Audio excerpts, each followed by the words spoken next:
આજે આપણા CAT previous years એમસીક્યુના લેક્ચર નંબર 21માં બધાનું સ્વાગત છે અને ક્વેશ્ચન નંબર 201થી સ્ટાર્ટ કરીએ છીએ. આપણે ડબલ સેન્ચુરી ઓલરેડી પૂરી કરી ચૂક્યા છીએ. જેની શૂન્યાવકાશમાં તરંગ લંબાઈ 1 એકમ હોય તેનું એકરંગી પ્રકાશનું કિરણ શૂન્યાવકાશમાંથી m જેટલો વક્રી ભવનાંક ધરાવતા માધ્યમમાં ગતિ કરે તો આપાત અને વક્રીભૂત તરંગ લંબાઈઓનો ગુણોત્તર ખાલી જગ્યા થાય. તો મિત્રો, શૂન્યાવકાશમાં પ્રકાશની ઝડપનું સૂત્ર આપણે કરીએ તો c બરાબર f લેમ્બડા પ્રમાણે આ f લેમ્બડા 0 એ લેમ્બડા 0 છે એ શૂન્યાવકાશમાં પ્રકાશની તરંગ લંબાઈ છે. અને કોઈ m વક્રી ભવનાંકવાળું માધ્યમ હોય, નોર્મલી આપણે n લેતા હોઈએ છીએ, અહીંયા m લીધું છે, તો એ m વક્રી ભવનાંકવાળા માધ્યમ માટે ઝડપનું સૂત્ર લખીએ તો v બરાબર લેમ્બડા f. એ લેમ્બડા છે એ આ m વક્રી ભવનાંકવાળા માધ્યમમાં પ્રકાશની તરંગ લંબાઈ છે. હવે વક્રી ભવનાંકની વ્યાખ્યા પ્રમાણે m બરાબર c બાય v. c એટલે લેમ્બડા 0 ઇન્ટુ f, v એટલે લેમ્બડા ઇન્ટુ f. મિત્રો, પ્રકાશનું તરંગ જ્યારે એક માધ્યમમાંથી બીજા માધ્યમમાં પ્રવેશે છે ત્યારે આવૃત્તિ બદલાતી નથી. આ યાદ રાખવાનું, કારણ કે આવૃત્તિ એ ઉદ્ગમનો ગુણધર્મ છે, એ ક્યારેય બદલાય નહીં. તો આ એફ કેન્સલ આઉટ. તો lambda 0 upon lambda equal to m, એટલે કે m/1. Okay, next. અંતરગોળ અરીસાની સામે 40 સેન્ટીમીટર અંતરે વસ્તુ મૂકવામાં આવે છે. અરીસાની કેન્દ્ર લંબાઈ 20 સેન્ટીમીટર છે તો પ્રતિબિંબ કેવું મળે? તો મિત્રો, આ f છે અને આ r છે, ડબલ થાય ને. તો વસ્તુ ક્યાં મૂકી છે? તો વક્રતા કેન્દ્ર પર, ધ્રુવથી r અંતરે, એટલે વક્રતા કેન્દ્ર c ઉપર. હવે આપણને ખબર છે કે c પર વસ્તુ મૂકવામાં આવે તો પ્રતિબિંબ c પર જ મળે, ઉલટું વાસ્તવિક અને મૂળ વસ્તુના કદ જેવડું જ હોય. એટલે વાસ્તવિક, કારણ કે એ વસ્તુ તરફ છે, ઉલટું હોય. વાસ્તવિક પ્રતિબિંબ હંમેશા ઉલટું હોય. અને વક્રતા કેન્દ્ર પર વસ્તુ મૂકેલી છે તો પ્રતિબિંબ પણ વક્રતા કેન્દ્ર પર જ મળે, એટલે મૂળ વસ્તુના કદ જેટલું જ હોય. ઓકે, તો આ યાદ રાખવું પડે કે વક્રતા કેન્દ્ર પર વસ્તુ મૂકીએ તો એનું પ્રતિબિંબ ત્યાં જ મળે, એવડું જ મળે, પણ ઉલટું અને વાસ્તવિક હોય. Okay, question number 203. f કેન્દ્ર લંબાઈવાળા બહિર્ગોળ અરીસાના ધ્રુવથી f અંતરે આ અરીસાની સામે વાસ્તવિક વસ્તુ મૂકતા તેનું પ્રતિબિંબ બહિર્ગોળ અરીસાના ધ્રુવથી ખાલી જગ્યા અંતરે મળે. મિત્રો, બહિર્ગોળ અરીસામાં હંમેશા પ્રતિબિંબ આભાસી, ચત્તું અને નાનું જ હોય, આ કન્ફર્મ છે. હવે આપણે અરીસાનું સૂત્ર લઈએ 1/f equal to 1/u plus 1/v. વસ્તુ અંતર f જેટલું જ છે અને વસ્તુ અંતર હંમેશા ઋણ જ હોય, તો યુની જગ્યાએ -f મૂકીએ. અને બહિર્ગોળ અરીસો છે એટલે એની કેન્દ્ર લંબાઈ ધન જ હોય, તો આ 1/f, આ યુની જગ્યાએ -f મૂક્યું, v આપણે શોધવાનું છે, અને સામે લઈ જાઓ એટલે 1/v ઇક્વલ ટુ 2/f થાય. તો v equal to f/2. Okay, એટલે એ અરીસાની પાછળ મળે, કારણ કે ધન મળ્યો ને v, અને કેન્દ્ર લંબાઈ કરતાં અડધા અંતરે મળે છે. નેક્સ્ટ. એસ્ટ્રોનોમિકલ ટેલિસ્કોપના ઓબ્જેક્ટિવ અને આઈપીસના લેન્સનો પાવર 0.5 ડાયોપ્ટર અને 20 ડાયોપ્ટર છે. તો આ ઓબ્જેક્ટિવનો પાવર એટલે PO અને આઈપીસનો પાવર PE કહેવાય.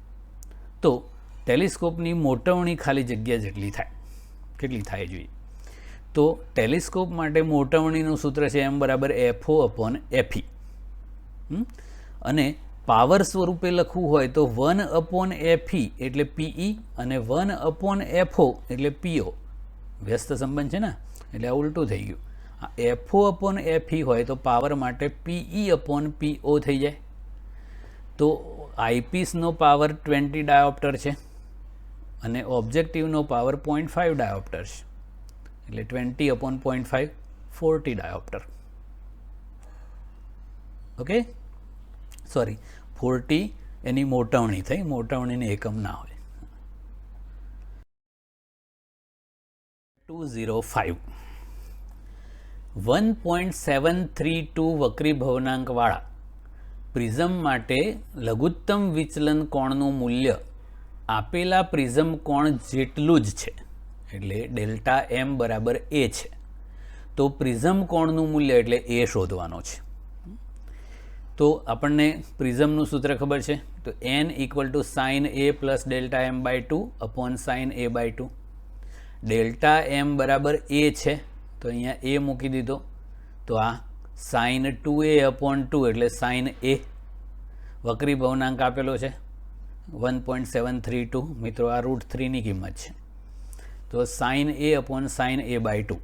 હવે સાઇન એનું આપણે વિસ્તરણ કરીએ તો sine 2 theta equal to 2 sine theta cos theta હોય. એના પરથી સાઇન એ એટલે 2 sine A by 2 cos A by 2 થઈ જાય. Sine A by 2 sine A by 2 ઉડી ગયા. તો આપણે કોસ એ બાય 2 ને કરતા બનાવી દઈએ તો શું થશે? 1.732 ભાગ્યા 2 તો 0.8660. ઓકે, તો A by 2 equal to cos inverse this થાય અને આ 1 અપોન √3 છે, √3/2. હા, આ √3/2ની કિંમત છે. તો 30 ડિગ્રી માટે એ ઇક્વલ ટુ 60 ડિગ્રી થાય, એટલે પ્રિઝમ કોણ 60 ડિગ્રી હોય. નેક્સ્ટ ક્વેશ્ચન છે, બહિર્ગોળ લેન્સને તેનો વક્રી ભવનાંક લેન્સના દ્રવ્યના વક્રી ભવનાંક જેટલો જ છે એવા પ્રવાહીમાં ડૂબાડવામાં આવે છે. આથી એની કેન્દ્ર લંબાઈ ખાલી જગ્યા થશે. તો મિત્રો લેન્સ માટે આપણે લેન્સ મેકર્સ ફોર્મ્યુલા છે 1/f equal to n2 minus n1 upon n1 into 1/r1 minus 1/r2. અહીંયા n2 છે એ બાહ્ય માધ્યમનો વક્રી ભવનાંક છે અને n1 છે એ લેન્સના દ્રવ્યનો વક્રી ભવનાંક છે. તો અહીંયા તો બંનેનો વક્રી ભવનાંક સરખો કીધો છે.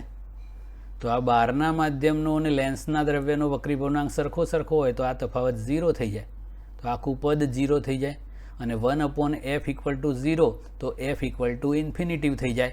તો એ લેન્સ છે એ પ્રવાહીમાં દેખાતો બંધ થઈ જાય, કારણ કે પારદર્શક માધ્યમની જેમ જ વર્તે એટલે ગાયબ થઈ જાય. ઓકે, જાદુ છે. ઓકે, નેક્સ્ટ, એક પારદર્શક પ્લાસ્ટિક બેગમાં હવા ભરતા તે અંતર્ગોળ લેન્સ બને છે. હવે આ બેગને પાણીમાં સંપૂર્ણ ડૂબાડતા તે ખાલી જગ્યા તરીકે વર્તે. તો મિત્રો ક્વેશ્ચન નંબર 208, ટેબલ ઉપરના ઇંકના ડાઘ પર એક માઇક્રોસ્કોપને કેન્દ્રિત કરવામાં આવે છે. હવે આ ડાઘ ઉપર 3 સેન્ટીમીટર જાડાઈનો કાચનો ટુકડો મૂકતા માઇક્રોસ્કોપને આ સહીના ડાઘ ઉપર કેન્દ્રિત કરવા કેટલું ખસેડવું પડે? અને કાચનો વક્રી ભવનાંક 1.5 છે. તો આ વાસ્તવિક પ્રતિબિંબને આભાસી પ્રતિબિંબનો દાખલો છે. તો સંબંધ આપણને ખબર છે, HI upon HO equal to n પાતળું અપોન n ઘટ્ટ. આવું યાદ ના રાખવું હોય તો એક સિમ્પલ યાદ રાખવાનું, જેમાંથી જોતા હોઈએ એ માધ્યમનો વક્રી ભવનાંક ઉપર અને જેમાં જોતા હોઈએ એનો વક્રી ભવનાંક નીચે. તો આપણે હવામાંથી કાચમાં જોઈએ છે ને, એટલે આ n હવા અને આ n કાચ. ઓકે, તો HI ને આપણે કરતા બનાવીએ તો HI equal to HO into n હવા અપોન n કાચ થઈ ગયું. HO એ કાચની જાડાઈ જેટલું જ વાસ્તવિક અંતર થાય 3 સેન્ટીમીટર. n હવા 1 છે ને n કાચ 1.5 આપેલું છે, એટલે આ 2 સેન્ટીમીટર. તો પહેલાં જે 3 સેન્ટીમીટર ઊંડાઈએ ડાઘ માઇક્રોસ્કોપમાં દેખાતો હોય એ હવે 2 સેન્ટીમીટરે દેખાવા લાગે. એ પ્રતિબિંબ ઊંચું આવી ગયું. તો વાસ્તવમાં એ માઇક્રોસ્કોપને એડજસ્ટ કરવા માટે કેટલું ખસેડવું પડે? તો વાસ્તવિક ઊંડાઈ અને આભાસી ઊંડાઈ જે છે એનો તફાવત, એટલે 1 સેન્ટીમીટર જેટલું ખસેડવું પડે. Okay okay question number 209. આપેલી આકૃતિઓ બે લેન્સની ગોઠવણીઓ દર્શાવે છે. બધી સપાટીઓની વક્રતા ત્રિજ્યાઓ સમાન છે. તો PQ અને R સંયોજનોની કુલ કેન્દ્ર લંબાઈઓ એટલે સમતુલ્ય કેન્દ્ર લંબાઈનો ગુણોત્તર ખાલી જગ્યા હશે. તો મિત્રો ધારો કે આ f/2 અથવા તો f રાખો આપણે, આવું બે લેન્સના આ સમતલ બહિર્ગોળ લેન્સ કહેવાય. એવા બે લેન્સને સંપર્કમાં રાખ્યા તો સંયોજનની કેન્દ્ર લંબાઈ 1/f = 1/f1 + 1/f2 થાય. આ પણ સંપર્કમાં રહેલા બે લેન્સ માટે એવું જ થાય અને આ સંપર્કમાં રહેલા બે લેન્સ માટે સેમ જ થાય. તો 3 કેસમાં કેન્દ્ર લંબાઈ સરખી જ થાય, ખાલી સંપર્કમાં હોવા જોઈએ બસ. એટલે આ 3ની કેન્દ્ર લંબાઈ એક જ સરખી હોય તો ગુણોત્તર 1:1:1 હોય. ઓકે, અને ટુડેઝ લાસ્ટ. પ્રિઝમના દ્રવ્યનો વક્રીભવનાંક 1.5 છે. ડેલ્ટા m = a હોય તો આપેલ પ્રિઝમનો પ્રિઝમ કોણ કેટલો હશે? તો મિત્રો આપણે આગળ આ કર્યું એમાં આ √3 એટલે 1.732 હતો, અહીંયા 1.5 છે. સેમ રીત પ્રિઝમના દ્રવ્યના વક્રીભવનાંકનું સૂત્ર n = sin a + Δm/2 / sin a/2. Delta એમનું મૂલ્ય a જેટલું જ છે એટલે આ a + a2a/2 એટલે કે sin a / sin a/2 વક્રીભવનાંક 1.5. હવે sin a નું વિસ્તરણ કર્યું, આગળ કર્યું તો એ પ્રમાણે જ 2 sin a/2 cos a/2 / sin a/2. sin a/2 ઉડી ગયા એટલે 2 cos a/2 થયું. આ બેને નીચે લઈ જાઓ એટલે 0.7500. આપણા લોગ ટેબલમાં બધે 4 આંકડા હોય એટલે આવું 0.7500 એવું લખ્યું છે, = cos a/2. ઓકે, તો a/2 = cos ઇન્વર્સ 0.7500. તો મિત્રો કોસનું ટેબલ આપેલું ના હોય તો સાઇનના ટેબલમાં જોવાનું અને પછી એને 90માંથી બાદ કરી દેવાનું. એટલે આપણે સાઇન ઇન્વર્સ 0.7500 શોધી કાઢવાનું, એને 90 ડિગ્રીમાંથી બાદ કરી દો એટલે આ જવાબ આવશે 41.54 ડિગ્રી. તો એ a/2 મળ્યું. 2 આ બાજુ લાવી દો ડબલ એટલે a = 82.8 degree. Okay, simple. So subscribe કરો, બેલ આઇકન દબાવો અને આપણા પ્રેક્ટિસના MCQ છે એ સતત તૈયાર કરતા રહો અને ગુજકેટમાં સરસ માર્ક્સ લાવો. Okay, so take care and study well. That's it.